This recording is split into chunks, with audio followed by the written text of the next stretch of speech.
Good morning all students.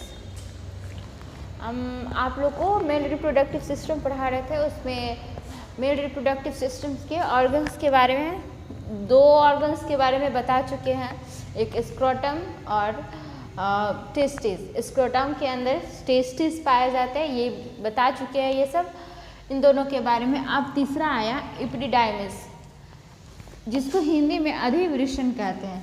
अधिवृषण क्या होता है? वृषण के ऊपरी भाग में शुक्रजनक नलिकाएं आपस में संयुक्त होकर अधिवृषण का निर्माण करते हैं। हम पिछले क्लास में हम आप लोग को मेल रिप्रोडक्टिव सिस्टम का डायग्राम बना करके बताए हुए थे कि उसमें था आपको ये हुआ टेस्टिस था, ठीक है। टेस्टिस के ऊपर से ये एपिडाइमिस था, ये टेस्टिस था, ठीक है। टेस्टिस के ये जो था वो एपिडाइमिस था। तो ये एपिडाइमिस जो है ये आपको बना हुआ रहता है।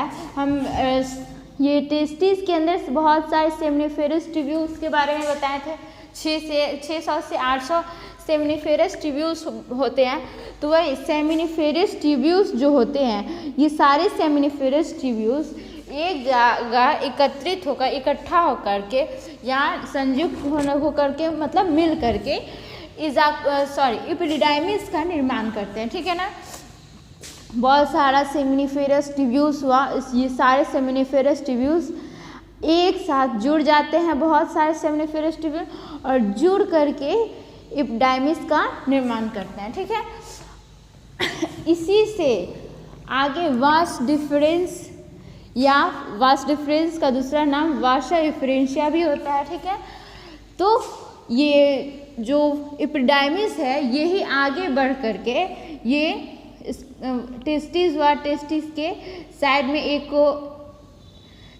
होता है, तो वो हुआ आपको एपिडाइमिस। तो एपिडाइमिस से ऊपर से वास डिफरेंस निकलता है, वास डिफरेंशिया या वास डिफरेंस का, तो वास डिफरेंस निकलता है।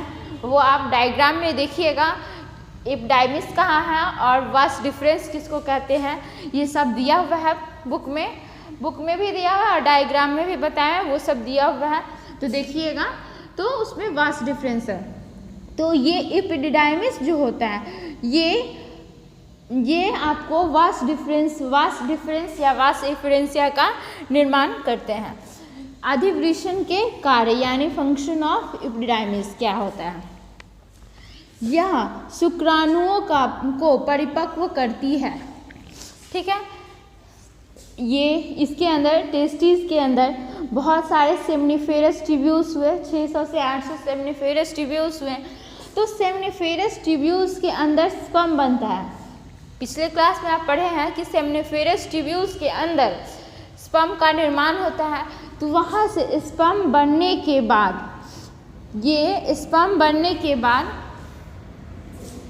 ये आते हैं एपिडिडाइमिस में, ठीक है। तो एपिडिडाइमिस में आते हैं स्पर्म, तो वहाँ पे ये एपिडिडाइमिस जो होता है वो काम क्या करता है कि स्पर्म को मैच्योर करता है, परिपक्व करता है, ठीक है। उसको परिपक्व करने का काम एपिडिडाइमिस यानी अधिवृषण का काम होता है, ठीक है। तथा उनके स्खलित या अपघटित, स्खलित का मतलब होता है इजाकुलेट इंग्लिश में, हिंदी में उसको एक और शब्द में बोल सकते हैं, उसका मतलब बाहर निकलने से पहले स्पर्म को जब तक वो बाहर नहीं निकलता है स्पर्म, तब तक स्पर्म को स्टोर संचित करती है, ये एपिडिडाइमिस का काम होता है, ठीक है। फिर दूसरा फंक्शन है एपिडिडाइमिस शुक्राणुओं को वृषण से स्खलनीय वाहिका तक पहुंचाने का कार्य करती है, ठीक है। स्खलनीय वाहिका यानी इजाकुलेटरी डक्ट, ठीक है। तो ये हो गया टेस्टिस, ठीक है। टेस्टिस हुआ, टेस्टिस के साइड से एपिडिडाइमिस निकला, ठीक है। ये एपिडिडाइमिस हुआ, बहुत सारे सेमिनिफेरस ट्यूब्यूल्स मिलकर एपिडिडाइमिस बनाए। एपिडिडाइमिस से फिर वास डिफरेंस निकला, ठीक है। वास डिफरेंस निकला, ये हुआ देखिए वास डिफरेंस निकला।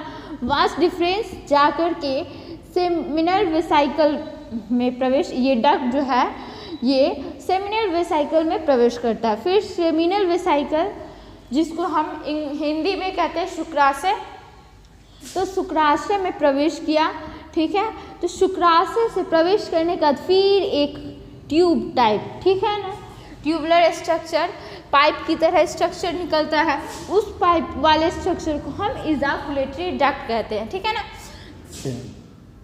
तो ये एपिडिडाइमिस जो होता है वो उसका काम होता है टेस्टिस से स्पर्म आया टेस्टिस से उसको स्टोर करके फिर उसको वास डिफरेंस के थ्रू इजाकुलेटरी डक्ट तक पहुंचाने का काम ये एपिडिडाइमिस का होता है।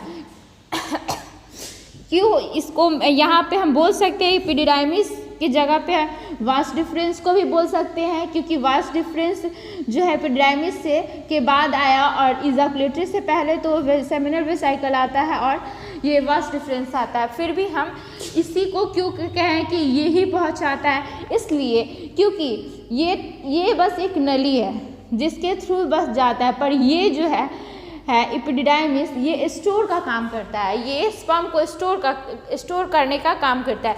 इसलिए एपिडिडाइमिस को शुक्राणुओं को वृषण से स्खलनीय वाहिकाओं यानी इजाकुलेटरी डक्ट तक पहुंचाने का भी काम करती है एपिडिडाइमिस, ठीक है। फिर उसके बाद आया वास डिफरेंस। वास डिफरेंस को हम दूसरे नाम से वासा फ्रेंशिया भी कहते हैं, हिंदी में शुक्र वाहिकाएँ कहते हैं, ठीक है। नर में वास डिफरेंस क्या होते हैं, ठीक है। नर में 2 शुक्र वाहिकाएँ पाई जाती है, ठीक है। पिछले क्लास में डायग्राम में भी बताए थे और टेस्टिस के बारे में बता रहे थे, तो उसमें भी बताए थे कि ह्यूमन बींग्स में टेस्टिस जो होते हैं वो 2 होते हैं, ठीक है। जब टेस्टिस 2 हैं तो एपिडाइमिस भी 2 होंगे, फिर वास डिफरेंस भी 2 होंगे, तो वही हुआ आपको ये जो वास डिफरेंस है उनकी संख्या नर में 2 पाई जाती है। शुक्रवाहिकाएँ जिसको कहते हैं हिंदी में, वास डिफरेंस की संख्या नर में 2 पाई जाती है, जो एपिडिडाइमिस तथा इजाकुलेटरी डक्ट, ठीक है। ये एपिडिडाइमिस हुआ और ये इजाकुलेटरी डक्ट हुआ, ठीक है ना। तो ये इजाकुलेटरी डक्ट के बीच पाया जाता है वास डिफरेंस, ठीक है। वास डिफरेंस, ये वास डिफरेंस जो है उसकी लंबाई एग्जाम में पूछता है कि वास डिफरेंस शुक्रवाहिकाएँ की लंबाई कितनी होती है, वो होती है 45 सेंटीमीटर, ठीक है। तो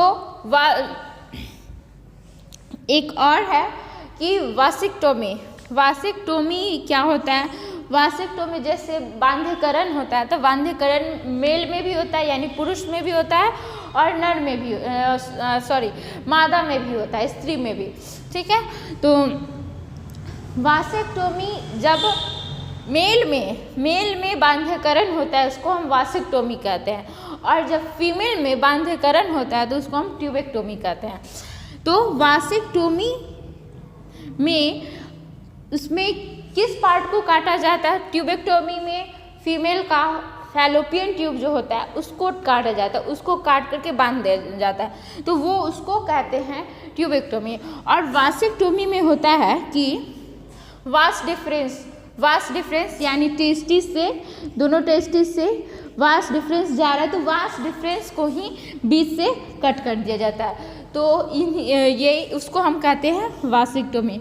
तो वासेक्टोमी के दौरान वास डिफरेंस इन्हीं का रहा है, तो वास डिफरेंस यानी शुक्रवाहिका को काट करके शुक्राणुओं के मार्ग को अवरुद्ध किया जाता है। आप फिगर में देखिएगा तो आपको पता चल जाएगा कि स्पर्म का मूवमेंट कैसे होता है, टेस्टिस से कैसे उसका डक्ट कहाँ है। पहले तो ये टेस्टिस जो है टेस्टिस से एपिडिडाइमिस में आता है, उसके बाद वास डिफरेंस, फिर इजाकुलेटरी डक्ट, फिर सेमिनल वेसिकल, फिर उसके सेमिनल वेसिकल से होते हुए फिर पीनिस के थ्रू बाहर आ जाता है। तो ये आप देखिएगा डायग्राम में डायग्राम में आपको पूरी तरह से समझ में भी आ जाएगा। तो वो होता है स्पर्म का मूवमेंट, बाहर इजैकुलेशन जो होता है वो इसके अनुसार होता है। अब इसके बाद आया सेमिनल वेसिकल क्या होता है।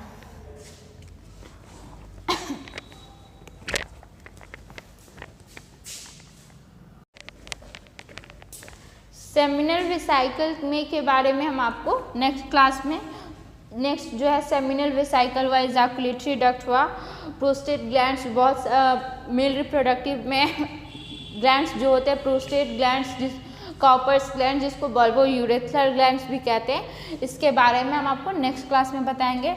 अभी के लिए बस इतना ही।